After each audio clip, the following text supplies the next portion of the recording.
All right, hey, we are right here at the Capital City Arcade, the first arcade in New Westminster since, I think, the 80s, due to some bylaws and stuff that prevented them from opening, or prevented arcades from being a legal thing. But now times are changing, and we're gonna have a quick look inside.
So it's Brad Ayers, and my wife is Marianne Ayers, and the owner of Capital City Arcade, New Westminster, Saskatoon area of BC. The vision is pretty much as you see it. I wanted a family-friendly location.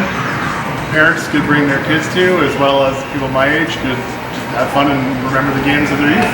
We had a 2-year kind of battle with the city to be allowed to open an arcade in the first place. All the cities Lower Mainland have bylaws against them, so we had to change bylaws.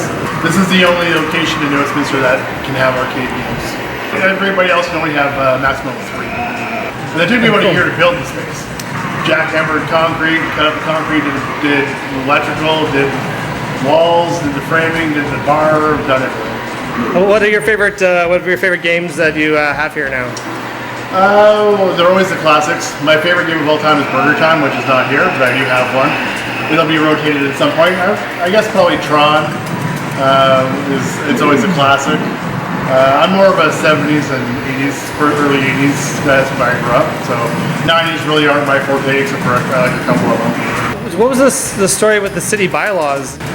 Most cities in the Lower Mainland just have bylaws that were in late 80s, early 90s, even to late 90s against, they're kind of nuisance laws against kids hanging out, causing trouble, drugs, that sort of stuff. So a lot of the cities, once the fad died down, they just put bylaws in to shut all the arcades down. Vancouver allows them, but you have to be 18 plus. Yeah, most of the Lower Mainland you can't have arcades. How did you manage to get the laws changed to accommodate? So I approached the city. I have friends all across the U.S. who've opened these places up. I help organize tournaments all across the U.S. And so we also did a 42-day road trip across the U.S. where we went to probably hundreds of these places, learned the different business models, talked to all the owners, figure out how they all worked. And so our approach was to go to the city, and the first thing we basically said is that we're not doing quarter drop, we're going to be doing hourly or daily rates. And that way a kid can't come with a quarter, spend a quarter and have 15 of his friends just hanging out doing nothing. Because it didn't make sense for me because I can't afford to lease on a quarter.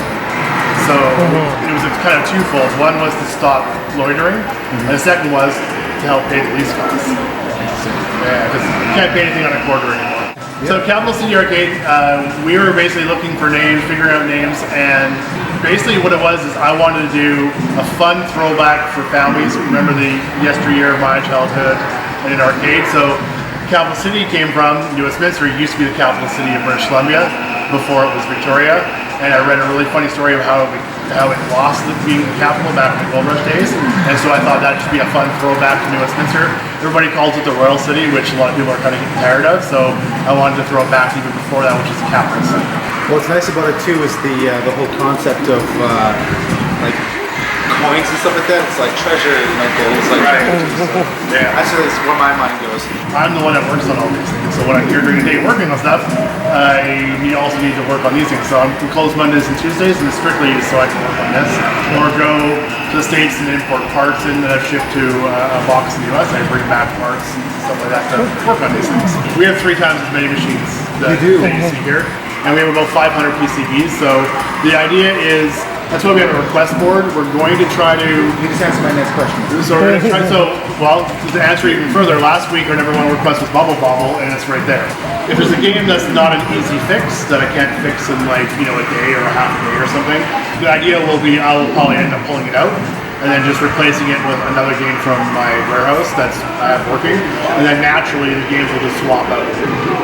And the games we'll put in will be somewhat based on the request sheet that people have put, so we're going to tally up all the requests. And if there's a game that I can get ready quickly, that's the most requested game, then I'll try to get that one in first above other ones. Nice. But there's no guarantees. It's a request sheet. It's not a guarantee sheet. So what did you think? It's a great place. Lots of fun. What was the game you played the most? Star Trek pinball. Because it's Star Trek and pinball all in one. It's so awesome. How about you? Did it take you back to the early 80s? Oh, very much. I discovered that 35-year-old muscle memory isn't worth crap. What game do you remember playing the most as a kid? Galaga. I actually used to be pretty good at it. I suck now. Alas. What did you think, Scarlett?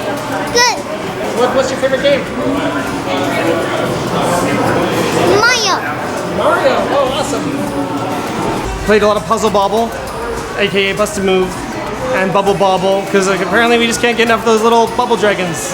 And I played Frogger, which is, I always feel like it's easier in concept than it is in execution, as so many arcade games are. I liked it a lot. This is actually my first time being at an arcade. I enjoyed the pinball the most, but it's the Bubble Bobble and Bust a Move I tend to like the most, just because of kind of like reminiscence, especially like Doug and I like to play that, or I say Doug and I, you and I played that quite a bit when we first started dating, so I enjoyed that quite a bit. So that was Capital City Arcade. Just opened up very recently here in New Westminster. So if you're in the Vancouver area, it is the only retro arcade of its kind. So be sure to check it out. And thank you so much for watching. Make sure to let us know in the comments down below your favorite classic arcade game. And please like and subscribe. We'll see you next time.